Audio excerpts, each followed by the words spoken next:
आज हम बात करेंगे कर्क राशि वालों। हम लोग अक्सर एक दूसरे से पूछते हैं कि हम अपने मन को अपने वश में कैसे करें। लोग अलग अलग तरीके बताते हैं और हम उन्हें करने की कोशिश करते हैं, पर अंत में हम नाकाम हो जाते हैं। गौतम बुद्ध की जीवन की एक छोटी सी कहानी आपको बताएगा कि किस तरह से आप अपने मन का उपयोग अपने हिसाब से कर सकते हैं। एक बार गौतम बुद्ध एक नगर से गुजर रहे थे। उस नगर में एक कपड़ों की बहुत बड़ी दुकान होती है। वहाँ पर एक व्यक्ति बैठा होता है। बुद्ध की नजर उस व्यक्ति पर पड़ती है। वह व्यक्ति बहुत ही दुखी नजर आता है। बुद्ध उसके पास जाते हैं और उससे पूछते हैं कि आप इतने दुखी क्यों हो। वह व्यक्ति बुद्ध को देखकर उन्हें प्रणाम करता है और कहता है कि क्या बताऊं बुद्ध, जब से मेरी पत्नी की मृत्यु हुई है तब से मैं अपने छोटे बेटे को अपने साथ अपनी दुकान पर ले आता हूँ, परंतु उसका व्यवहार बहुत ही खराब है। जैसे ही कोई ग्राहक कुछ सामान लेने के लिए दुकान पर आता है, मेरा बेटा उसकी पगड़ी को उतारकर फेंक देता है या उसके झोले को उतारकर फेंक देता है,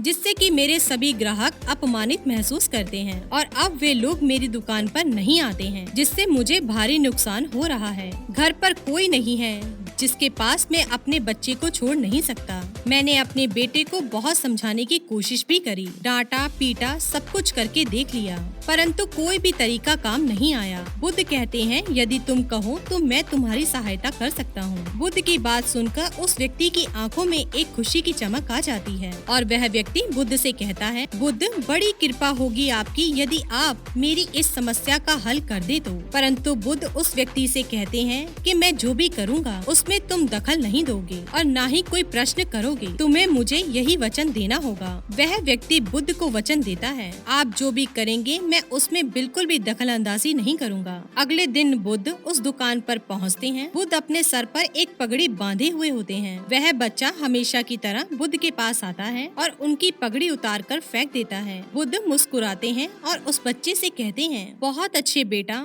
अब जाओ उस पगड़ी को उठा कर लेकर आओ। वह बुद्ध की बात सुनकर उस पगड़ी को उठाकर लाता है और बुद्ध को दे देता है। बुद्ध वहाँ से चले जाते हैं। अगले दिन बुद्ध एक लकड़ी लेकर आते हैं और एक कुल्हाड़ी लेकर आते हैं और दुकान पर आकर बैठ जाते हैं। वह बच्चा बुद्ध की पगड़ी को उतारने के लिए जैसे ही जाने वाला होता है तो बुद्ध उससे कहते हैं कि बेटा जाओ उस कुल्हाड़ी से उस लकड़ी को काट दो। बुद्ध की बात सुनकर वह बच्चा तुरंत उस लकड़ी को काटने के लिए जाने लगता है। उस बच्चे का पिता यह सब देखकर थोड़ा तो घबराता है, क्योंकि वह डरता है कहीं मेरे पुत्र को कोई चोट ना पहुंच जाए, परंतु उसने बुद्ध को वचन दिया हुआ है इसलिए वह चुप रहता है। वह बच्चा जाता है और लकड़ी काटने की कोशिश करता है। बहुत देर कोशिश करने के बाद वह थक जाता है और वापस आकर बैठ जाता है। इसी तरह बुद्ध हर रोज आते और उसको अलग अलग तरह का काम बताते और वह बच्चा हर रोज काम को करता। ऐसा करते करते बुद्ध को 7 दिन हो जाते हैं और वह बच्चा भूल जाता है कि उसे किसी की पगड़ी उतार कर फेंकनी है। बुद्ध 7 दिनों के अंदर उस बच्चे की उस आदत को बदल देते हैं और फिर उसके पिता बहुत ही खुश होते हैं और बुद्ध को धन्यवाद कहते हैं। तो दोस्तों, शायद आप ये जानना चाहते होंगे कि इससे मन को कंट्रोल करने का क्या मतलब है, इसका मन को अपने वश में करने का क्या संबंध है। तो दोस्तों, यदि आप अपने मन को खुद को कोई काम नहीं बताओगे तो वह अपने हिसाब से उस बच्चे की तरह काम करेगा।